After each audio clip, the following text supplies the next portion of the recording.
Mhm. Got it. Yeah. And okay, now that we're recording, we can talk about all this stuff. And this is the one picture. And then what I'll Yeah. do, theoretically, I'm going to be able to. Now, can you or can you not see the next picture? Yeah, Yeah, we can see it. Oh, okay. So now it's working. Yes. Yes. And that one, well, for pity's sakes, and I'm not clicking on each picture. I'm just, yeah. And the weed in the sidewalk. Got that one? Yeah. Okay. And this, of course, is some poppies, California poppies that made it all the way up here to Spokane from California. There's Yeah, not really. You know, I'm kidding. And then, you know, those sunflower seeds that we feed the birds, well, some of them end up next to in the street, next to the sidewalk. And that's what we have here is some volunteers. And here they are. They're beautiful. So I'm thinking next year what I want to do is feed some seeds all along the sidewalk down there, poke them in the dirt and see what they'll do. Because I think isn't that nice? See how it faces the people driving by? Give them a little bit something funny.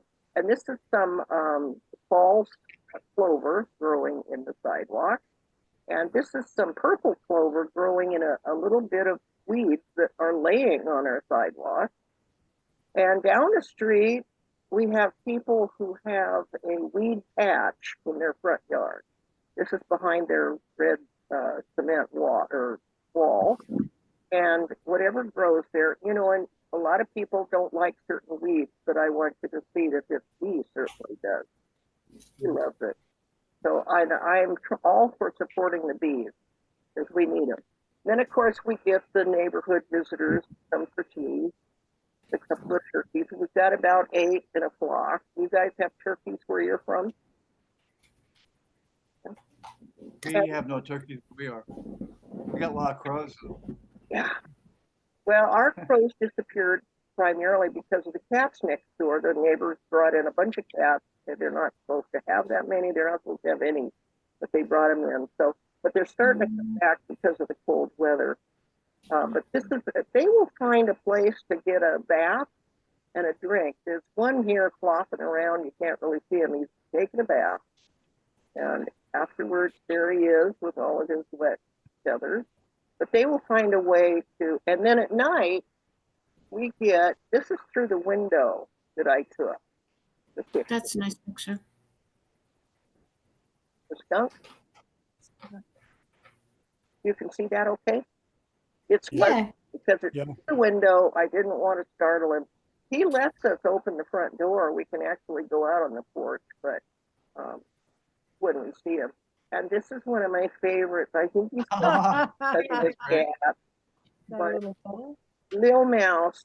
Little field the mouse. garden. Yeah, little Looks mouse. like a bull with the larger ears. Yeah, looks like a Isn't he? Huh? Yeah. What'd you say? Voles, they're just like large field mice. Well, he's really tiny. Yeah, it's very small. The voles look. Yeah. Great. And then, of course, sometimes you don't see the animal, but you do see the proof that they were around. And this, we've asked people, and I agree with them. I think it's a raccoon. Mm-hmm. We know that's coming at night sometimes. So there you are. That's my little bit of joy. Except I want to. Well, I already showed. I'll just hold the book up. I had that in a slide. I'll just hold the book up. This is the book you guys have written. What's it called? I can't see it. Oh, this rough magic. Is it forward or backward? It's good. We can see it. Columbia. With everything going wrong, I thought maybe it switched its mind and decided to. Okay. So I asked them because, and it's interesting because Bruce was telling me when I contacted him, and the topic today of the resilience of nature for us to talk about, and he said, "Oh, good," because that's kind of the central theme of our book. And I'm going to let them do most of the talking now, and then a little bit later we can have some Q&A if you'd like, and some general discussion. But I would like to start you guys off with, you know, the obvious question. What, I can understand your love of nature, but what made you want to write this book? Yeah, it's a good question. We especially wonder it now, but a few years ago, actually 15 years ago, we were empty nesters looking for a small house with a large garden plot where we could settle in and garden like we wanted to. And what we found that was affordable to us was a log house smack dab in the industrial heart of Portland, across the railroad tracks and two major highways from the rest of the city, but still within the city limits and close to the Columbia River. When we went into the house and looked at it, I sat pretty close to where I'm sitting right now. It's now the bedroom. It was the living room then, and I sat on the homeowner's couch and looked out their picture window and saw ducks circling a wide swath of water. And I grew up on lakes and rivers in the South, and I was just instantly besotted. Had to talk Bruce into it. Long story short, we made an offer that was ultimately accepted, and we moved in. What continued to be the big surprise for us was that the wildlife here in this industrial, funky area, beside a somewhat degraded waterway, was the main show. We saw birds and animals that we'd never seen 4 miles away. Egrets, muskrats, otters, beavers, herons, weasels. And we were just amazed. We began to invite our friends over. Some of them came hesitantly. It was kind of a funky area, but we wanted over time to share that with others because this area has a poor reputation. It was often called the Slough of Despond, the Columbia Slough, and people avoided it. And no one's most of our friends and family, we've been here 40 years, had never even visited the area. So that was our initial motivation in starting this project and carrying it to fruition. What caused the slough? What caused the slough? That's a good question. The sloughs without the slough, unlike what many people think, is not a natural waterway. It is an engineered, mostly 19-mile channelized waterway that runs from Fairview Lake to the mouth of the Columbia and Willamette River, created in 1917 by landowners who really wanted to fill the land, move on to the land, make more use of the land, and wanted a navigable waterway that they could float logs from their forests in East County down to the mouth of the Columbia and Willamette, and they could put the burgeoning industries of the early 20th century along the shorelines and begin to populate it with a lot of slaughterhouses and tanneries, and more to the east, farms and ranches. And the slough was used both as an open sewer and as a navigable waterway to move logs from east to the sawmills on the lower slough for most of a century, until people got fed up with an open sewer in the city of Portland, and life began to change, and the city began to start cleaning things up and improving the environment in the wake of Tom McCall and the growing movement in the 1970s to start cleaning up our messes. Yeah. Well, this book has so many nifty features about it. There's wonderful drawings that are. Amanda Williams did that. She lives in Montreal. And she is a very gifted illustrator. We owe her a lot. There's some lovely things. I love this, and you've quoted one of our area authors. Of course, I don't know if you know Sherman personally, but he's a neat guy. I like him. I think Dan does. Yeah, Yeah. one of his poems, and what I don't know what process you use to pick these sayings that you have with each chapter, but they're delightful. I mean, I love them. You guys did a good job. Thank you. Thank you. Yeah. Something I wanted to mention about resiliency of nature, that's what really struck us when we moved here, that Nancy was talking, is that how could so much wildlife exist in a place where you would not expect it to exist? And we go out in the wilderness, we don't see nearly as much wildlife as we do here. And so that was one of the driving motivations for writing the book, was to try to find out why that was. And I'm not sure if we ever found an answer, but it was a kind of a exploration of joy, just seeing all the life that is here, and like the plants that you're showing growing out of the cracks of the sidewalk, existing against all odds, and not just existing, sometimes flourishing, pushing back against the encroachments of industry and housing developments and highways, still there. And it's some powerful force that is extremely resistant to the things that modern civilization is throwing at it. Yeah. I think you mentioned in there something about the beaver that was just sort of hanging around, like if they ever got a chance to build a dam again, they were ready. We have a lot of beavers. Yeah. And Wow. fuchsias, which are kind of like beavers with rat tails, but they don't chop down trees, but they eat the smaller shrubbery. Oh, okay. They're an introduced species, from Central America and South America. Back in the 30s, they tried to raise them here in Oregon and other parts of the United States for fur and for meat, Yeah. and failed miserably. So they just released them all into the waterways, and Uh-huh. now they eat up mostly just beneficial plants. Wow. Was there The any? beavers are very frustrated because they can't build dams, but we got a lot of them. Yeah. They still chew trees. A tree next to our house just fell down yesterday. A gigantic cottonwood. The beaver chewed through it and collapsed into the slough. Wow. They ate it in no time at all. Wow. Was there any particular critter that you saw that you were most surprised to see there? Talk about that. I think a stoat, which is a type of weasel, was Mhm. probably the first time I've noted one myself. I was on a bike ride heading to the river, and I saw this perfectly preserved, beautiful creature with a butterscotch belly, no sign of damage, but it was lying in the median dead.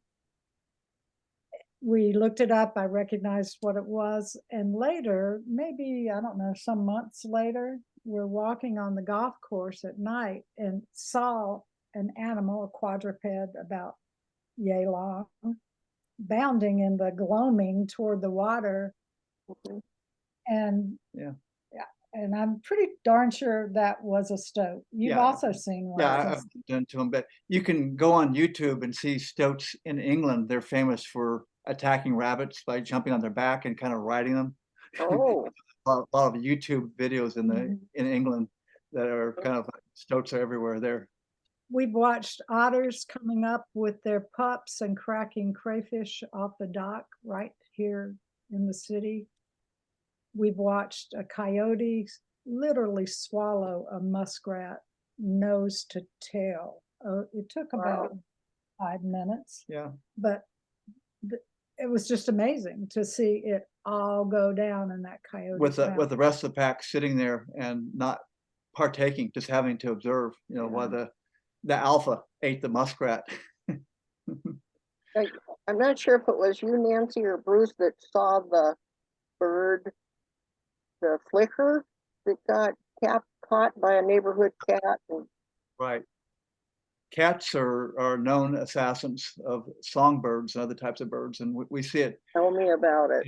all the time. The birds are, very at risk. The cats kill, as everyone knows, millions of birds every year, probably much greater number than that, worldwide. Linda, can I make a request? Sure. I know these two, and I know that both of them, both Bruce and Nancy, are really talented writers. And what I would like is for one or both of them to read a passage that they Wonderful. think is powerful, because the use of language in this book is amazing. Mhm. It's You're not right. just about what it's about how it's expressed. So I'd really like to hear some of that. I agree, Dan. Okay, who wants to go for it? You Well, go. I can read a little section which I think exemplifies the resiliency you're talking about. And before I read, let me set it up. There's a overpass near our house where you can get a whole view of the area where we live, the whole Columbia River floodplain, including the Columbia Slough. And right next to our house, they are converting a golf course into an industrial park and also a nature park. Mhm. And on this overpass, it's kind of like the pictures you showed, Linda. There's all these flowers and weeds come up out of the cracks, and it affords a amazing view of the whole area, including the volcanoes, Mount Hood, Mount St. Helens, Mount Adams. And I stand up there a lot and just try to take the whole picture in. And that's where resiliency, kind of hits me, along with some of the traffic's whizzing by me, because the sidewalk's only about 6 inches wide. So I'm tottering up there, looking out. And so one day, I stand up there and I just try to get like a more of a historical perspective of the resiliency of the land and what's happened and how it bounces back. And I wrote, I said, I look north over the floodplain, a vast geographic goulash of waterways, wetlands, levees, dikes, roads, commerce, industry, and dwellings.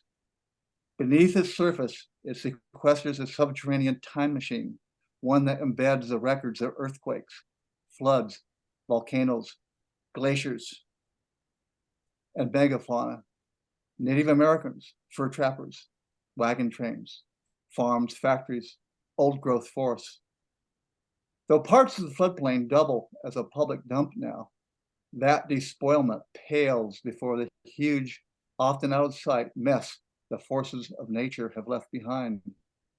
Right now, our neck of the Pacific Northwest may seem a peaceable kingdom, a mossy, damp spot on the map, where bicyclers and boaters coexist with birds, beavers, and blue-green algae.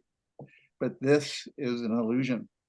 Mother Nature still holds weapons of mass destruction in her arsenal. In the past, she packed her violence into the space of a few million years, selecting specific epochs to go stark, raving mad and wipe out our part of the world with floods, volcanoes, and earthquakes. She smashed the furniture and brought down the house. Regional Ragnaroks sliced, diced, and iced to the train. Plate tectonics played bumper cars with mountain ranges. Volcanoes melted rock into boiling oceans of brimstone. Massive glaciers and catastrophic floods pulverized the earth. Assorted animals survived these onslaughts, each clinging to its mayfly moment to shout its story, sing its song, dance its dance. Camels, crocodiles, hippos, also short-faced bears, dire wolves, woolly mammoths, saber-toothed cats, even 7-foot beavers. Like graffiti, their fossilized bones tell us that Kilroy was here. Oh, that's beautiful. Yes. Yay. Thank you. Nancy? Oh, I don't need to follow that. Unless you want another one. Nancy's in the book wrote a lot about the resiliency of turtles, and also the salmon in some parts of this Columbia Slough where they've built the refugia to protect them. You talk a little bit about that. Mhm. I did a study on what had been done since the early 90s to try to clean up the water and the sediments full of PCBs, heavy metals, some forever chemicals. And there were many strategies that creative folks with resources working together have worked hard to improve things. One project that was just a few miles east of us at East Whitaker Pond was a unique one in that it was a pond that had been filled with a lot of sensitive and endangered Western pond and Western painted turtles that were declining in the shallower, warmer waters that were quite stagnant, and also polluted by a scrap metal recycling business just upslope. So under a consent decree, the company had to pay for remediation of this pond, hopefully bringing back the turtles. And it was an interesting process because it involved spraying activated carbon to cap the toxins in the sediments, but also doing things to bring back the turtles, like dredging a deeper pond, anchoring new basking logs, and laying back the banks so that the turtles would have a place to nest. And I will read a little, since you, I'll read a little section from that, very, very short. I interviewed a woman named Laura Guderian who worked with Portland Parks, who's kind of a turtle expert. And they were all very surprised by, after draining the pond to do all of this dredging and cleaning up, they were worried about the turtles. They had tried to relocate them.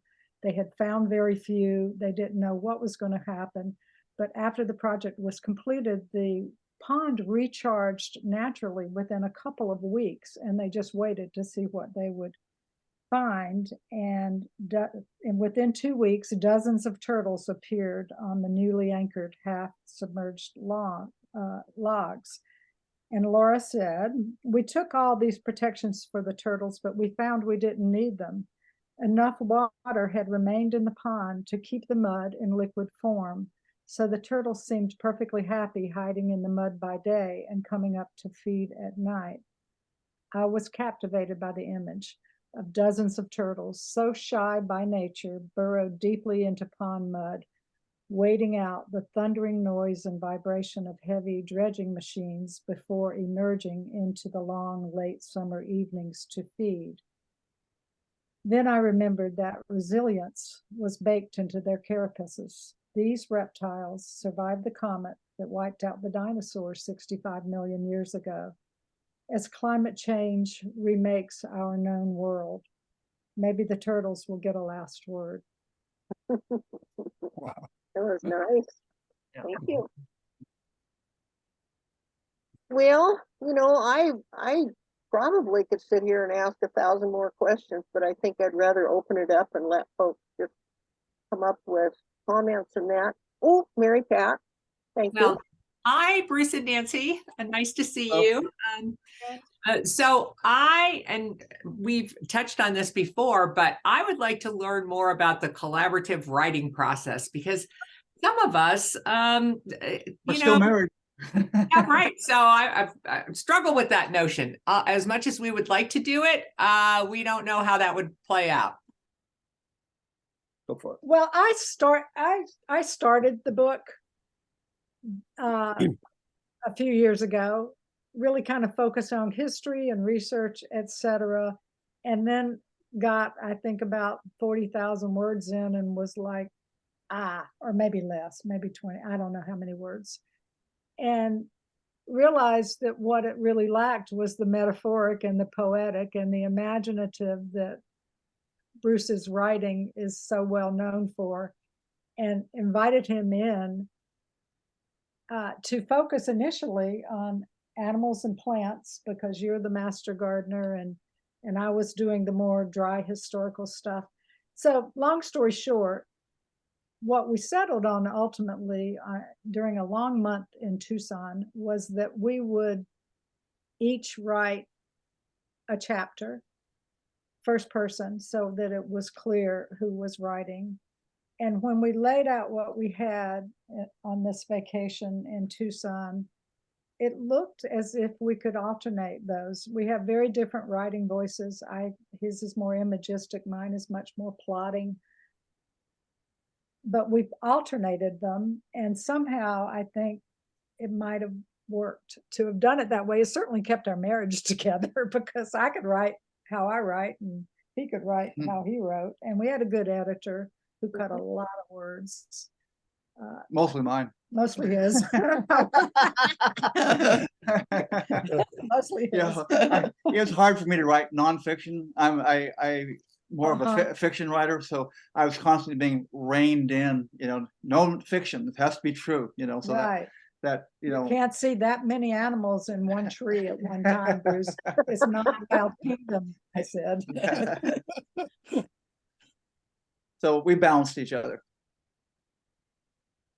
Well, I don't know what chapter it was attached to, but I loved you had drawn on some people's statements in their other writing, and I'll probably not get it quite right, but it really stood out to me about the reason God hasn't sent another flood is because the first one failed miserably or something like that. Yeah. And I thought, yeah, I could see that. Time just does not learn. Well, Diane is from Newport, Jane is from Georgia, and Kat is from Montana. So let's hear about some ways that you've seen nature taken over. No, bouncing back. That's better, isn't it? Don't all speak at once now. Well, your pictures of the overpass reminded me, I grew up down the Florida Keys, and I lived down there when the bridges were still narrow and made of concrete over the top of the train trestles that had been put in going to Key West, that Henry Flagler had put in. And I don't remember, I wasn't down there when they built the new highway over on the 7 Mile Bridge, but they put in a 2-lane road for that 7 miles of bridging from Marathon to Duck Key. And the old bridge is still sitting there. And a tree started growing on the old bridge. And he's now quite tall. In fact, they use him as a Christmas tree. They named him Fred. And Fred now has a buddy, and there's a big discussion about whether they want to call that one Wilma or Barney.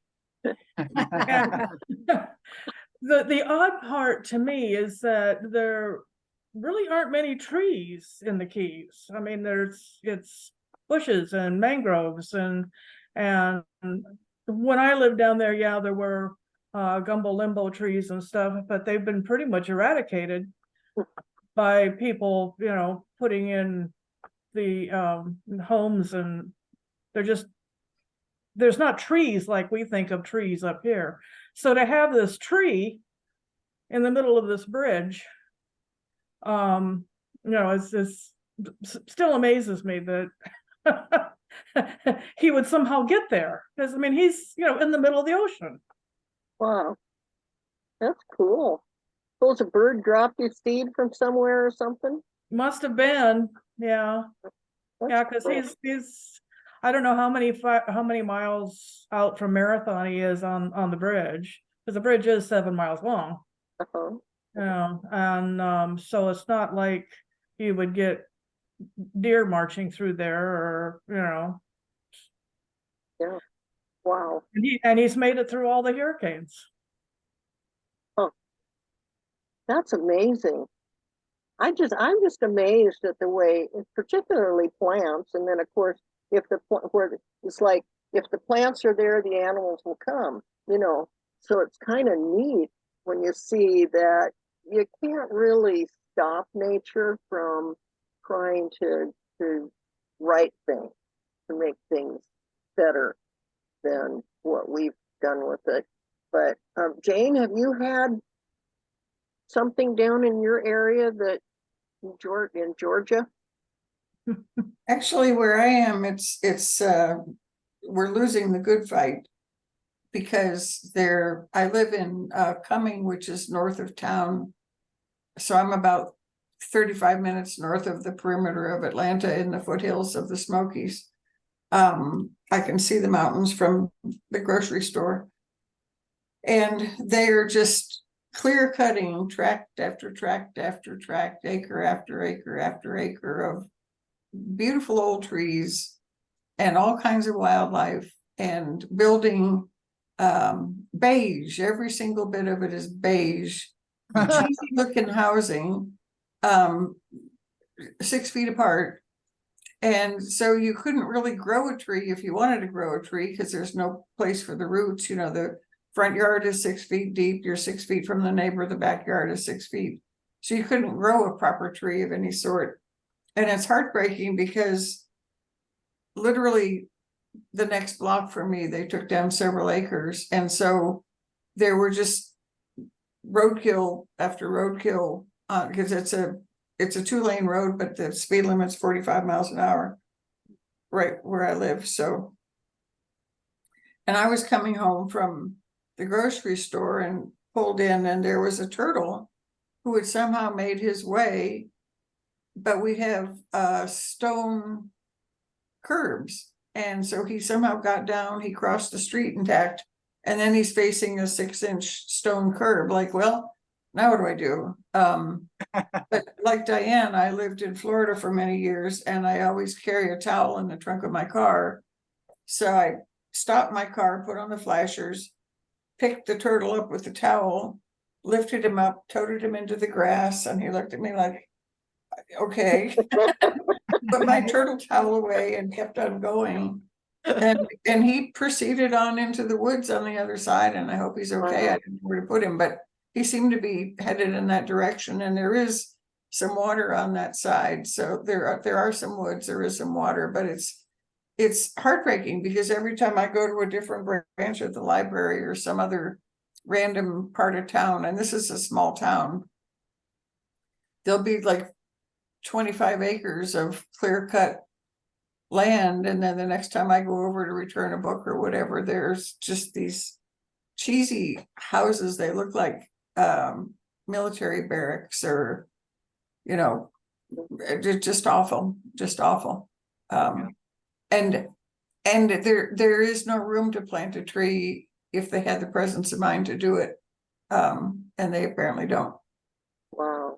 So we probably will have an abundance of poison ivy, which grows here really well. Kind of brings up something you were saying, what should I do? And that whole question of how much should we interact and to save something, to save an animal or something. They always have these beautiful shows on TV and showing the animals, and then they want to show the baby elephants in trouble or the whatever's, and I think, well, then they say, well, and I think, well, for God's sake, you're there, go do something. I mean, because I know that, biology, you're not supposed to mess with anything, but my God, when an animal is suffering and you're right in front of you, I could not do that. I could not ignore an animal and just say, oh, well, you're on your own because you're nature and I'm not supposed to mess with you or whatever. But well, if you destroy the habitat, which of course they've done with vigor and enthusiasm, I don't know where they're supposed to go. And now we have a plague of deer, and I have no objection to deer, but if you drive through a suburb, you'll see 3 or 4 deer standing around in somebody's yard eating their, flowers or whatever, because they have no place to go. And they apparently are fertile and resilient enough that they're perking right along. But well, people always ask me because in our yard, I try to make everything, well, we don't use anything, pesticides or any of that stuff. And if it's there, I try to leave it alone. So I don't care what it is, spiders, anything. You can live here and it's over time, and we had a lot of earwigs and we had this, that, and the other, but over time, we've got huge fat worms out there under the ground. We've got everything imaginable. we let the slugs be there, we let everybody be there. And they've gotten such a balance now Yeah. that we don't have to do anything. You know, we just stand back and watch. Because A core concept of our book is the notion of rewilding, is that regardless of where you live, you can do a degree of, rewilding of where you live. We feel that, people, we're living kind of in a society now where if you want to see nature, you have to get in the car. We talk about this in the book, and drive hundreds of miles to a national park and, see that kind of a commodified version of nature, the remnant herds of the buffalo and the last surviving wolves, like that. But then they go back to their homes, which isn't, the same. And why not stay home? And it's kind of the view we came here along the slough, is that we could just accept some of the bad things about the Columbia Slough, or we could try to really improve the habitat and rewild it, so you don't feel alienated from the place you live. You don't feel like you get in a car and burn fossil fuel, driving a long distance to see what is, nature kind of on a reservation. is there an organization that you would recommend for that? Yeah, because I can retain that and let everybody know after the fact. Absolutely. The primary, just in this local area, organization that works to improve the Columbia Slough is the Columbia Slough Watershed Council. It's columbiaslough.org. They're doing great work, collaborating on projects like I mentioned at East Whitaker Pond. Our Audubon Society is also very actively involved. They're one of the ones that are going to change their name, but they are doing much to work on the health of both the Columbia Slough watershed, but also the Willamette River, the Columbia River at large, and the other feeder rivers that host migratory birds and other ones. They're doing great work here.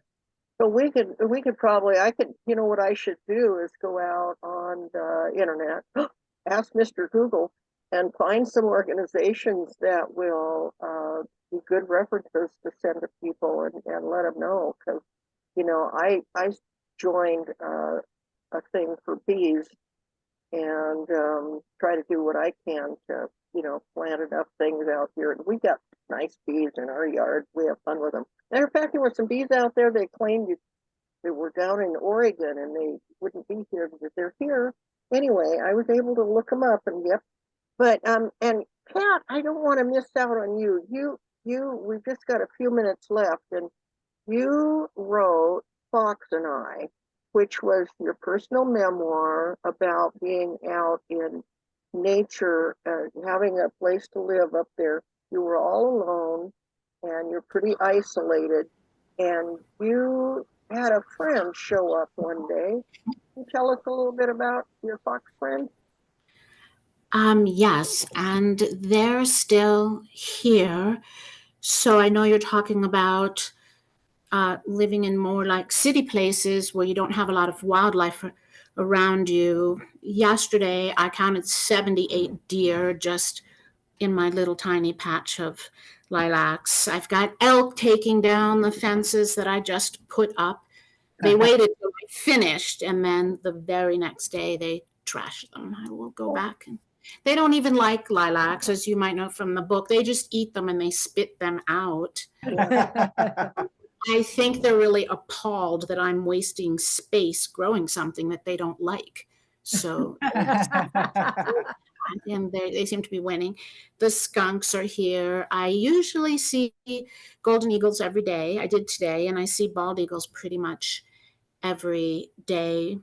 And Linda, you said something about let's not kill things just for some cavalier reason. And I don't know if you said that because I'm here or not, but I believe.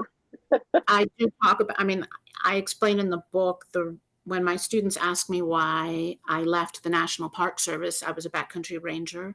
My favorite place in the world is Mount Rainier still, but I worked a lot of national parks, including the one down the road from me here in Yellowstone. But I don't like that attitude that nature's cruel, things die, let's just let things die. And when I thought that Fox had died, I realized that I mean, I kind of already knew that from the incident in the park, but he was my best friend, and one fox isn't the same as any other fox, and it's not okay to just let things die or to say something's not native, so we just can't have it living here.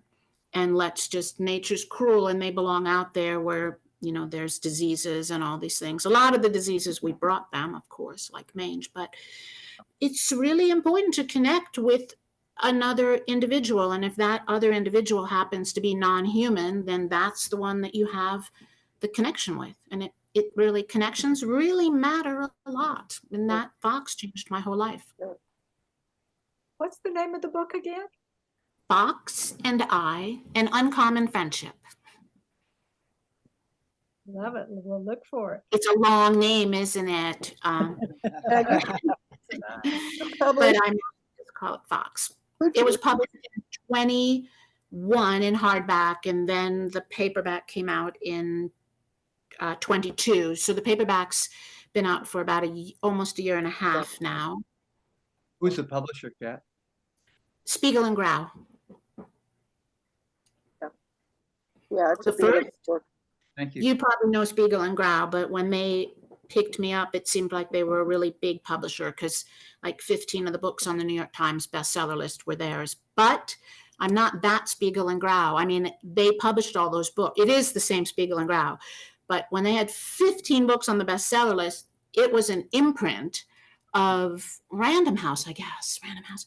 But they went off on their own in 2021. So they kept the same name. They're still Spiegel and Grau, but it's really a teeny, itsy bitsy, teensy weensy little publisher, which I love, of course. I'm pretty sure Random House wouldn't be interested in me, but I'm not interested in them either. But yeah, so people say, oh, Spiegel and Grau, yeah, they published, you know, The Color of Water and Ta-Nehisi Coates and all these books that won all these awards. And yes, that's true, but that was when they were an imprint of Random House. But it's the same editors, and they're brilliant women. So I am fortunate to have that team. The Spiegel and Grau is a great company. It is, yeah. I do lots and lots of reviews, so I'm going to be putting your review up soon on my Facebook pages and all that sort of jazz, you guys. So, yeah, you are good. I went to the Spokane bookstore called, it's like my first bookstore appearance. That was a real appearance because everybody was Zooming me all over because of COVID. And it was that really beautiful little teeny bookstore in that gorgeous building, kind of a residential section of, oh, I'm assuming you're all kind of from Spokane, but maybe only Linda knows Spokane. Wishing Tree? Yeah. It's in my, it's almost 2 blocks from me. Oh, wow. You live in a great part of town, then. I loved those houses around there. Yeah, it was opened up Perry district, right? originally. Pardon? It's the Perry district, isn't it? Yeah. Yeah. Yeah, it's on 11th, same street I'm on, just down the street a couple blocks. Yeah. I pass it whenever I go to walk because I've been on bus for 30 years, and I pass it when I walk there, you know, down to the bus stop. Yeah, it's really nice. Yeah, part of it town. originally opened as a children's bookstore, and that is its primary purpose, I think. But they also now do some adult fiction and stuff too. So, yeah. Janelle, Well, if it's a book with an animal name, everyone thinks it's a children's book, right? I don't know if you guys found that about your Slough book, but maybe your Slough book doesn't have an animal name, so maybe that's why. But if you have an animal name in the book, people think it's a children's book, I think, unfortunately. But oh well. yeah, it could happen. We do mistake things regularly, but the book, one of the book clubs in the past, I think, did do that book. So they it was adults, though it wasn't kids. Well, we're running out of time here, but any other questions or comments or anything like that for us? I had a couple of people who couldn't make it that emailed me. One was having terrible technical difficulties getting Zoom on her whatever phone or whatever the heck she was trying.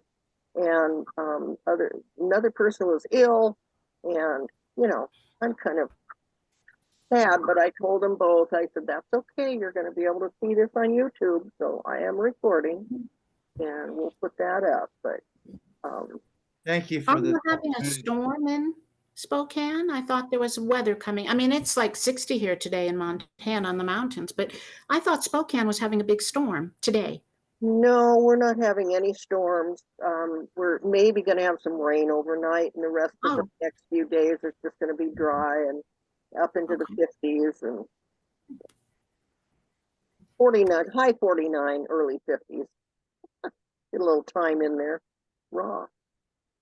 Well, Were you raised in Spokane, Linda? y- yeah, mostly. From about the age of maybe 8 or 9. Before that, I was No. adult everywhere. Yeah.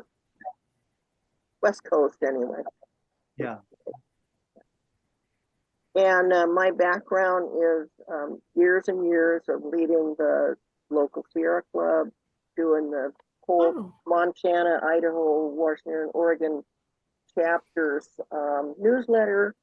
And from there, I worked for the state. I had my own business.